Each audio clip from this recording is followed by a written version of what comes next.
Sa ating source, binayaran ang mga tiwaling senador, I don't know kung sino sa kanila doon, tiwaling senador para talagang wag nang ituloy ang PDEA Leaks hearing kasi nga naman ayaw ngang ipatawag si James Kumar at si Lisa Tanas. Ay, galing naman kay Bato yan. At napag-alaman ng ating source, mga kababayan, na 900 million di umano ang ibinahagi sa mga tiwaling senador. Meron kong impormasyon, na you are being used para papirmahin si Alice Go ng apidabit. Apidabit na magtuturo na si President Duterte, si Senator Bongo, si Senator Bato, General Karamat ay nasa likod ng pugo. Merong tao from Malacanang nag-uutos sa'yo. Miro, kontrolado to nila Lisa Marcos. Sinabi ko na dati pa, gusto kong sampalin ang bluhang yan. Dahil sa ginagawa niya sa ating mga kababayan sa ating bansa. Yes. Good morning mga kasama at muli si Kuya Goods nagbabalik. At syempre, kung hindi ka pa nakasubscribe sa ating channel, pasubscribe na lang po at hit mo na rin yung bell para lagi kang update sa ating mga video. Ayan, palike muna ng video natin. At papasalamat muna tayo doon sa mga... inabot na po tayo ng 37,000 new subscribers. Salamat po ng marami. At syempre doon sa mga datihan na walang sawang sumusuporta sa channel natin, maraming salamat po. Eto na naman, meron naman tayong pag-uusapan mga kasama. Like mo muna yung video like mo yung video, isang like, isang share, all goods na po tayo dyan mga kasama. Ngayon, eto po ang, meron naman po sumabog sa galit at may mananampal na. Totoo pala yung sinasabi, no? Di umano na baka mangyari dayain. Di umano Ito sa video na ito, sasabihin dito kung sino po yung pinatutunguhan nito. Grabe, malaking tao ito, malaking tao Kaya dapat alam na mga kababayan natin kung sino yung mga involved dito. Pagdating sa dulo, abangan nyo kung sino yung mga personalidad na madadawit dito. Grabe, ibang klase na ho talaga ang Pilipinas ngayon mga kasama. Nakakagulat. So meron ditong sinabi si Attorney Glenn Chong. Attorney, ano ba yung gusto mong sabihin dito? Sige, play natin Alam ko na itong Miro, kontrolado to nila Lisa Marcos. Sinabi ko na dati pa, gusto kong sampalin ang bluhang yan. Dahil sa ginagawa niya sa ating mga kababayan sa ating bansa. Kung tatakbo ako at dadayain ako nito para nang ako ang unang nasampal, I will not give her that opportunity. So ang ginawa ko, I decide, ibubuhos ko na lang ang experience ko na hulihin kung dadayain nila yung eleksyon. Nandito po kami para... So yun mga kasama, yun ang isang babala ni Attorney Glenn Chong patungkol dito sa pwedeng mangyari dito sa dito sa election 2025. Kasi meron na kasing pangyayari di umano na nagkaroon ng dayaan. Kaya babantayan niya. Babantayan nila in a way na siyempre yung taong bayan nakatutok lagi para naman hindi madaya. Ngayon, ito si Miss Cathy Binag, meron din sasabihin dito, no? Ano ba yung pwedeng sabihin ni Attorney ni Cathy Binag dito? Miss Cathy, pasok mo. Supportan si Attorney Vic Rodriguez kasi naniniwala po, lalo na po ako, na dapat po siyang tumakbo o umupo sa Senate bilang senador. Mga kasangkayan, ma-interrupt ko lang kayo. Ito si Miss Nena. Nene. Si Miss Nene po ang makakalaban ni Romualdez. Siya po yung tinaas sa kamay ni President Rodrigo Duterte. Siya po ang Pambato ng mga taga-Leyte. First District po ata, nabubulol na ako. Mahirap pala pag wala pang almusal.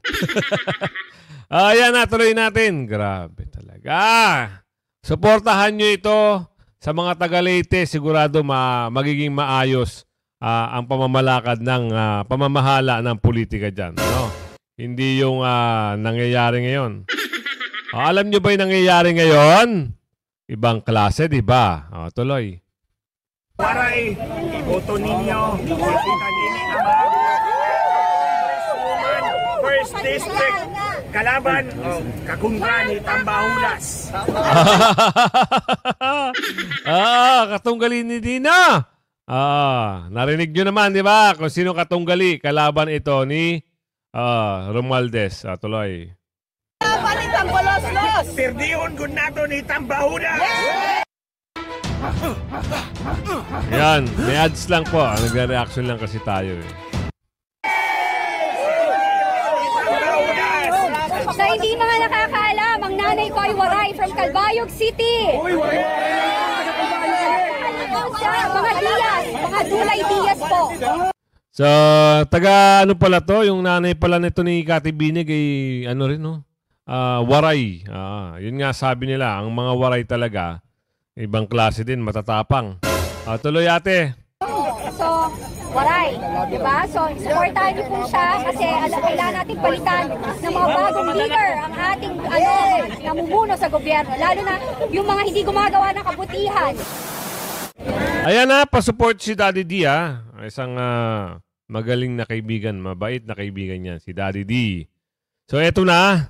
Ito yung oras, ito yung time na nag-file sila ng COC dyan sa may Comelec.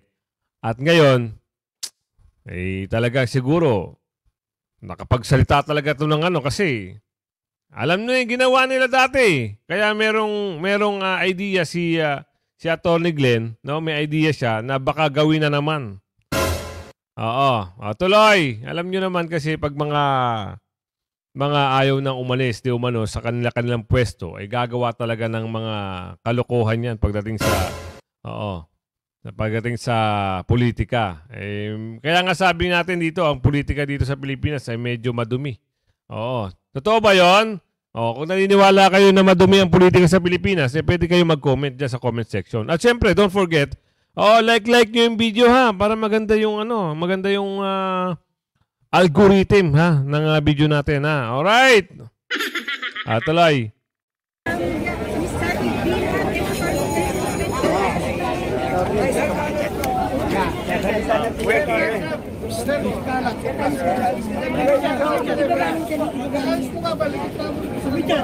We are here. Masingit ko lang pala bago magsimula si Atty. Glenn. So, PDP lineup. At syempre, kung may sisingit nyo, si Wilbert Lee, isingit nyo. Pero nasa inyo po yun. Siyempre, huwag yung pababayaan yung kung ano yung inendorso ng Pangulo. Kung sino yung tinaas na kamay. Kagaya sa Leyte, ang President na Congresswoman, si Nene. Hindi ko kasi alam yung buong pangalan Kaya kung nakikilala nyo siya, comment nyo na lang po dito para sa susunod na ma-mention natin, may kampanya na po natin masabi natin sa vlog. Kasi talaga naman kung ano po yung binibigay na pangalan ng ating former Pangulong Duterte, kayo na po ang magdesisyon. Pero sa akin po, mas gusto ko, para sa akin lang, opinion ko lang to, mas gusto ko kung ano yung endorso, tuloy nyo. Boto nyo. Kasi, siyempre, para may pagbabago, hindi yung ngayon. Ako, grabe Ngayon grabe, sobra. Diba? Tuloy natin. Basta PDP laban, si Nene, Congresswoman, at kung sino-sino pa na inendorso ng ating former President Duterte. Alright? To support here to support the candidacy of Rodriguez. Marami pong nagtatanong sa akin kung nag-file po ako o hindi. Ang sagot ko po, hindi po ako nag-file ng aking certificate of candidacy because I can always set aside my own ambition. I can always set aside my own plans. Alam ko na itong Miro, kontrolado to ni nila Lisa Marcos. Sinabi ko na dati pa, gusto kong sampalin ang bruhang yan dahil sa ginagawa niya sa ating mga kababayan sa ating bansa. Eh kung tatakbo ako at dadayain ako nito para nang ako ang unang nasampal, I will not give her that opportunity. So ang ginawa ko, I decide, ibubuhos ko na lang ang experience ko na hulihin kung dadayain nila yung eleksyon. Poprotektahan yung boto ni Vic Rodriguez. Because I cannot campaign and protect the votes at the same time. So I will just focus on protecting our votes. Tandaan po ninyo, 14 na taon kong pinaglaban ang bansa natin laban kay Smartmatic. Sabi ng mga kaibigan ko, hindi mawawala ang Smartmatic. After 14 years of fighting, tingnan ninyo, nawala si Smartmatic. So ang bilin ko dito sa Miro, don't try cheating the elections. Kasi kung dadayain niyo yung eleksyon, ako na naman ang magiging kalaban ninyo. And I will fight you for the next 14 years or more kung kinakailangan. Ayos! This is what I want to tell you. Ibuhos natin ang suporta natin para kay Vic Rodriguez. We will try our best to support. Singit ko lang si Attorney Rodriguez, si Attorney Vic, hindi po siya naka-alay sa PDP. So, suportahan natin si Attorney Vic ha. Huwag natin pababayaan. Yan po ang mga pag-asa ng bayan, no? Pero nyo, bumoto kayo ng senador na mga may alam sa batas. Huwag kayong boboto ng alam nyo na ha. Sasayangin nyo lang yung boto niyan. Alam nyo lang, magpapogi. Meron tayong kilala niyan. Oo. Yung mga artista dyan. Oo. Meron dyan, tumatumbling. Meron dyan yung boom, boom, boom, boom. Action! Meron ganun. Ha? Nako. Diba? Kaya po, mga abogado. Kasi, yan, alam nila. Susundin nila kung ano yung nasa batas. Kasi yun na yung mga sinumpaan nila kasi alam nila kung ano yung... Diba? Nako ha. Piliin mabuti, suriin mabuti kung alam nyo may bahid na ng korupsyon. Diba? Oh, sino ba yung mga artista na nagkaroon ng bahid ng korupsyon? Oh, diba? Meron na babalita, di umano, ganto, ganon, ganon. Oh, ano nangyari? Ubus. Ubus ang pondo. Walang napatayo, walang construction, wala. Diba? Oh, tuloy natin, attorney Protect these votes. Yun na po ang masasabi ko sa inyo. Maraming salamat. Attorney Glenn, so you will serve as election watchdog? Meron po kaming sistema, yung ginagawa po namin dati sa mga Marcos, yun din ang gagawin namin for Vic Rodriguez this time. Kasi alam namin that system works. Mababantayan namin kung merong deviation doon sa resulta. And kung makakuha kami ng ebidensya, so much the better. So that's a fair warning to the people. Nitong mga nagpapatakbo ng Miro, huwag yung dayain ang kandidato namin. Yung mga takbo na yung video ba dito? Si Cathy Binay. Hello! Nandito po kami para supportan si Attorney Vic Rodriguez kasi naniniwala po, lalo na po ako, na dapat po siyang tumakbo or umupo sa Senate na bilang senador. Kasi may paninindigan siya, may prinsipyo siya, may integridad siya at totoong para sa bayan siya. Yun lang po. And sana po, iboto niyo siya at supportahan natin siya. God bless everyone. Thank you. Thank you, Lina.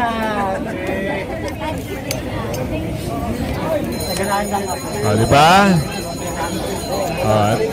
Nung nag-file si Attorney Vic, ito na.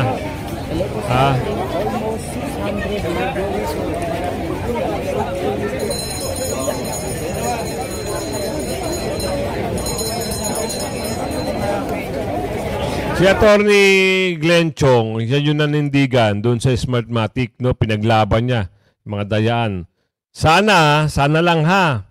Wala nang mga smart magic, ha? Para matapos na yung mga pandaraya.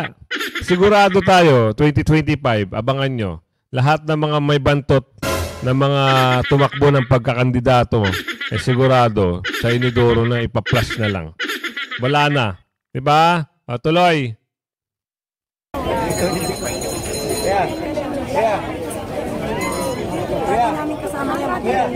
Dito yung timon.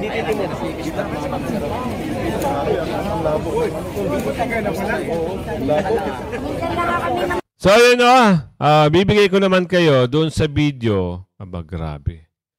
Ibang klase, no? Galit na galit. Ha? Gigil na gigil. Ano nangyari? Bakit nagalit? Tsaka doon sa ano. Grabe, may issue na naman. 900 million. Ibang klase talaga. Buti na lang, merong isang tao na handang ibunyag ang lahat. Abangan nyo sa dulo ng video natin mga kasama o sasabihin doon kung ano yung mga kabantutan, kabahuan at mga plano. Di umano na mga, alam nyo na ha, makalaban. Ha? May tinatagong lihim, may tinatagong bayaran. Di umano. So ipasok natin yung video kung bakit galit na galit ito. Ano ba yung nangyari? Bakit nagkaganon? Ipasok mo. Ate, ano ba meron dyan? Ang sabi dito, suspect sa textbook scam. Kinumbinsi umano siguro na idawit sina Pangulong Duterte at ibang senador sa Pogo. Hala, ibang klase. Ito na. Diba? Sabi dito yan sa frontline. Nagkakatotoo na. Gustong sirain talaga ang pangalan ng Duterte. Nagkakaroon na ng witness. Pero inyo pilit pinaamin. Siguro. Pinaamin pero hindi umaamin kasi nga walang alam itong mga pinagbibintangan, di umano. Ikaw ba naman idadawit mo yung tao, wala namang kaalam-alam. Buti na lang ito si Miss Alice Guo, medyo okay yung yung puso niya. Kasi kung medyo pangit ang puso nito, basta-basta na lang niya idadawit yan. Wala akong pakialam. Damay-damay na ito. Ganon. Pero hindi. Minsan ko lang yan nakita. Walang alam yan. Pero maniwala kayo mga kasama. Meron talagang nag-uutos dito, di umano. Dito sa style ng mga style ng mga black propaganda, sirain ang pangalang Duterte. Dahil nga sa 2028, pilit nilang pinapabagsak. Kung sino man ang nasa likod nito, kwento nyo sa pagong. Tuloy mo ate, ano ba meron dyan? Pasok! Isiniwalat sa pagdinig sa Senado ang koneksyon ng suspect sa textbook scam na si Mary Ann Maslog o Jessica Francisco kay suspended Banban Mayor Alice Guo. Sinubukan daw kumbinsihin ni Francisco si Guo na idawit sina dating Pangulong Rodrigo Duterte at ilang senador sa operasyon ng illegal na pogo. Nasa frontline ng balitang yan, si Mayan Los Baños. Meron kong informasyon, na you are being used para papirmahin si Alice Guo ng apidabit. Apidabit na magtuturo na si President Duterte, si Senator Bongo, si Senator Bato, General Karamat ay nasa likod ng pugo. Merong tao from Malacanang nag-uutos sa'yo. Meron akong information. I can pin you down, my God. Huwag kang pailing-iling dyan. Alam kong informasyon na yan. Nanggigigil si Senator Bato de la Rosa nang questionin si Jessica Francisco o ang pinaniniwalaang si Mary Ann Maslog. Retokado na si ate, Dati hindi naman ganyan ang itsura niyan di ba? Sino nakakita ng itsura niya ni ate dati? Tuloy! Sa pagdinig ng Senado kahapon tungkol sa illegal na pogo, humarap siya bilang resource person. Ayon kay De La Rosa, nakatanggap siya ng impormasyong may nag-uutos kay Francisco mula sa Malacanang para idawit sila ni dating Pangulong Rodrigo Duterte, Senator Bongo at dating CIDG Chief Romeo Karamat sa pogo operation sa bansa. Ilang beses daw dumalaw si Francisco sa PNP Custodial Center kung saan nakakulong si Alice Guo para di umano papirmahin siya ng affidavit. Anong purpose mo doon? First, sir, tinatanong ko po siya sa mga statement po na ginawa po niya, sir. May ginawa siyang statement? No, not a statement. What I'm saying, we were talking about sa kanya yung interrupt natin to si ate. Ate, sino ka ba para pumunta ron? Magkakilala ba kayo ng personal ni Alice? Nako, alam niyo mga kasama, hindi basta-basta nakakapasok ang tao dyan sa mga detaining center. Basta hindi ka mag-anak o hindi kikilala. Nakakagulat at nakakagimbal, bakit ito nakapasok? No? Kayo, mag-isip-isip kayo. Kung walang malaking taong nasa likod nito, bakit ganun? Parang napaka-easy na lang sa kanila pasukin ng detaining center na hindi naman sila magkakilala. Tuloy natin mga kasama, tuloy natin. How do you say it? Yung kung ano po ang nangyari sa kanya. Ano ang pakialam mo sa kanya? Suspect si Maslog sa textbook scam noong 1998 at napaulat na patay na noong 2019 kaya hindi siya nahatulan sa kasong graft. Pero nitong Setyembre, nahuli siyang buhay ng NBI gamit na ang pangalang Jessica Francisco at hanggang sa pagdinig, ayaw niyang sagutin kung siya nga ba si Maslog.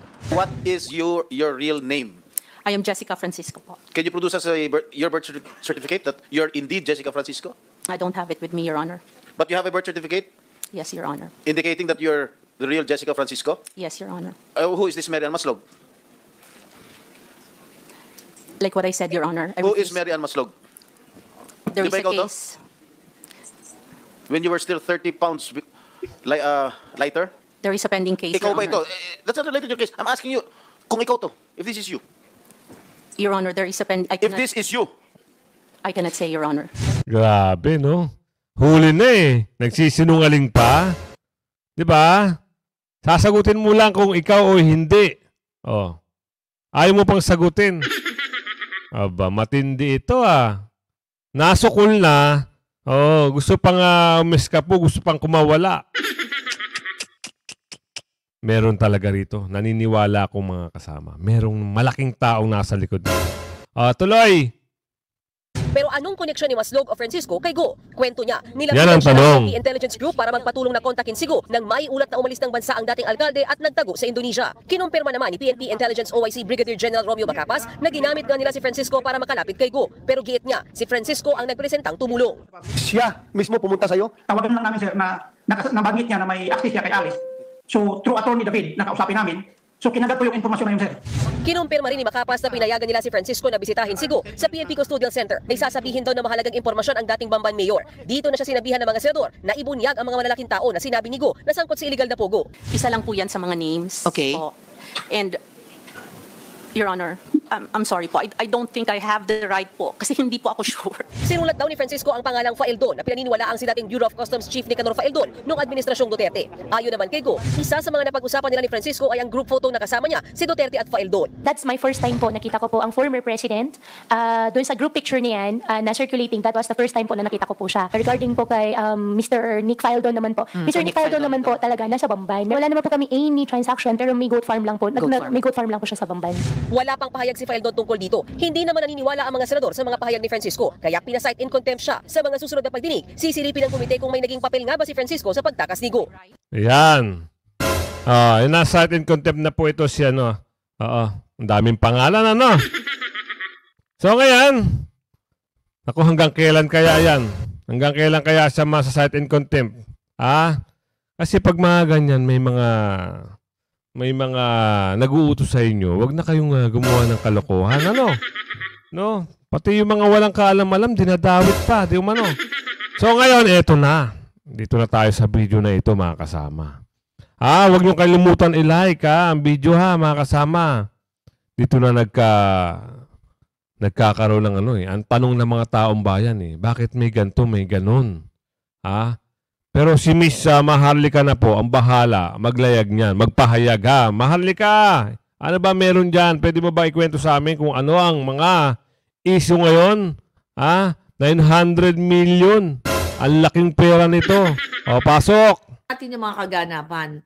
Remember, nung May, di ba? May, at kung saan ay si Agent Morales, na talagang ang tapang hanggang ngayon, matapang pa rin naman siya, na nagsiwalat dito sa pagkasangkot ni Lisa Tanas at ni James Kumar doon sa issue nga ng pagpapatigil sa kanya na wag nang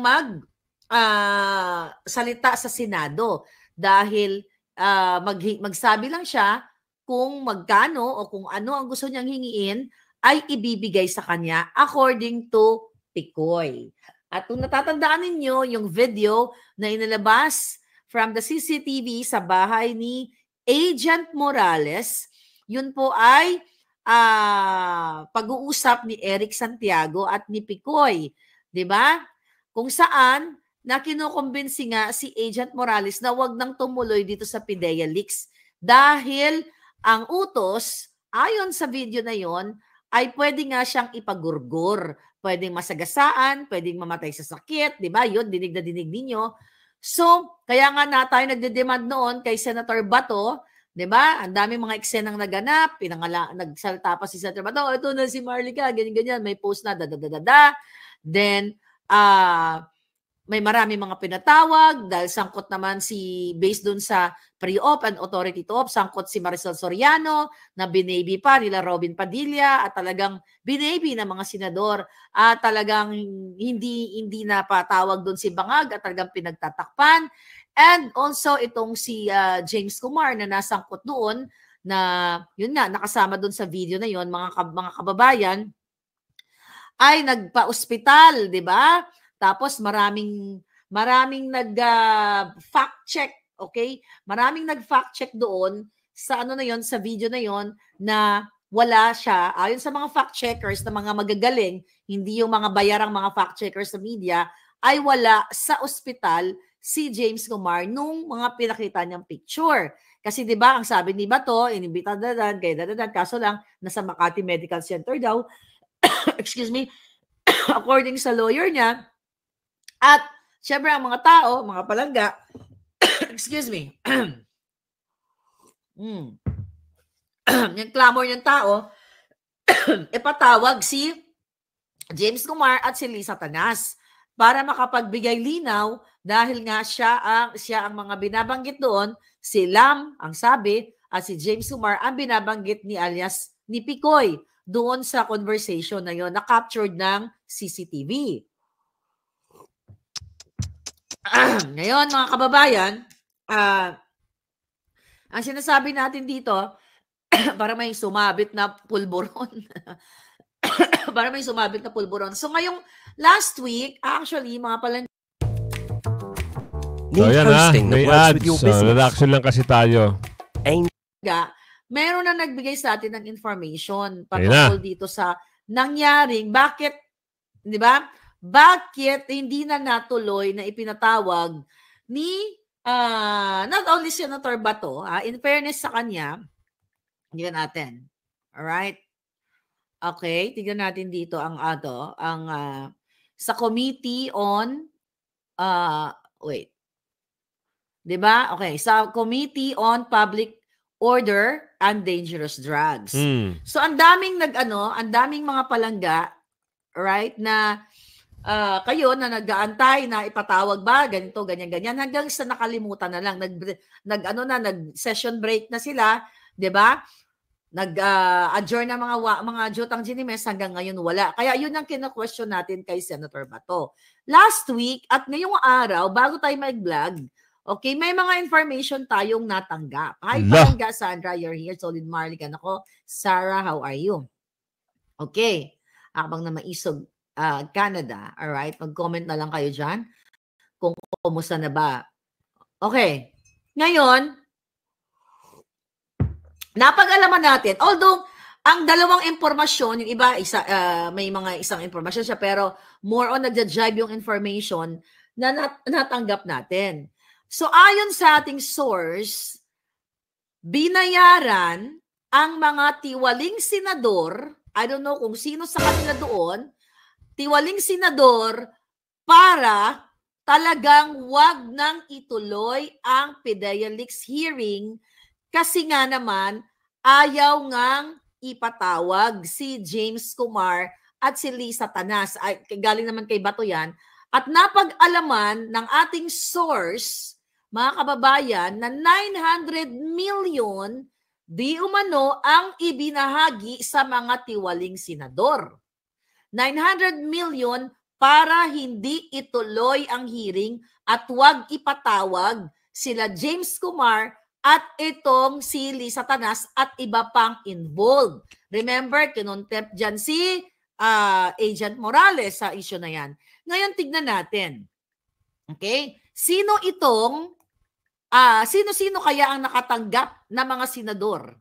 Kasi mga kababayan, ang sabi ng ating source, ayon sa ating source, Miss Maharlika, okay? Ang isang source natin, nasa government din siya, pero yung source natin last week, again, nasa Senado, okay? Kina-qualify natin kung ito ba yung nagsasabi sila ng totoo or what. Kaso, last week pa ito. So, although hindi ito random na puting ahas, alam niyo naman bawat araw-araw may mga ipinapanganak na puting ahas, I just ignored it. Kasi baka mamaya patibong or something. You don't know, di ba? Ngayong araw, may nagsabi na the same content ng kanilang ng impormasyon na kaya daw hindi natuloy itong o hindi na itinuloy itong PIDEA leaks ay may mga binayarang tiwaling senador. Ngayon ang question, merong 11 members and chairperson and vice chairperson dito sa Committee on Public Order and Dangerous Drugs.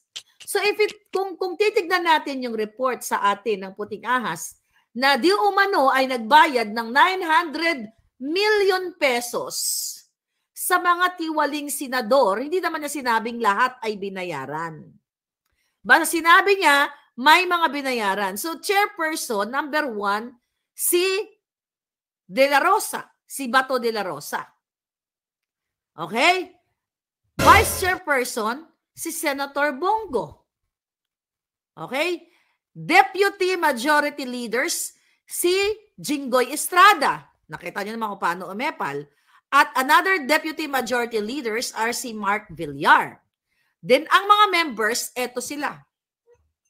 Sino-sino ang mga members nitong Committee on Public Order and Dangerous Drug? Si Binay, si Nancy Binay, which is tatakbo na naman ngayon. Si Loren Ligarda. Si Amy Marcos. Si Robin Hood Padilla. Si Grace Po. Si Cynthia Villar. At saka si Ontiveros. And the ex-officio members ay sina Tolentino, Frances Tolentino, at saka si Pimentel. Ngayon mga kababayan, actually hindi lang dapat, kasi dahil chairperson, si Senator De La Rosa, siya talaga ang napagbunto na naggalit ng taong bayan. Dahil committee niya to eh. Pero ang problem, ngayon sa nakuha nating information, kaya sabi ko, wag niyong iboto yung mga lumang mga pangalan na wala namang nagawa. Kasi ang mga pangako nila, ano ba pangako ni sino ba mga tatakbo dito? Si Bato, si Nancy Binay, si Amy Marcos, sino pa ang mga tatakbo dito sa members na to? So yun mga kasama, no, na nabanggit dito ni Ate Maharlika, yung mga pangalan na nasasangkot di umano doon sa 900 million. Ngayon, sabi ko nga sa inyo, i-like nyo yung video para lagi kayo nakantabay. At makikita naman natin maganda yung outcome ng ating video. Like nyo po. At kung meron kayong mga komento o suggestion, mag-comment kayo sa suggestion box, sa suggestion na comment section, para man mapag-usapan natin ang mga komento nyo. At syempre, lagi ko nga sinasabi, kung hindi ka pa nakasubscribe, mag-subscribe ka na at huwag ka magpahuli sa mga latest na vlog natin.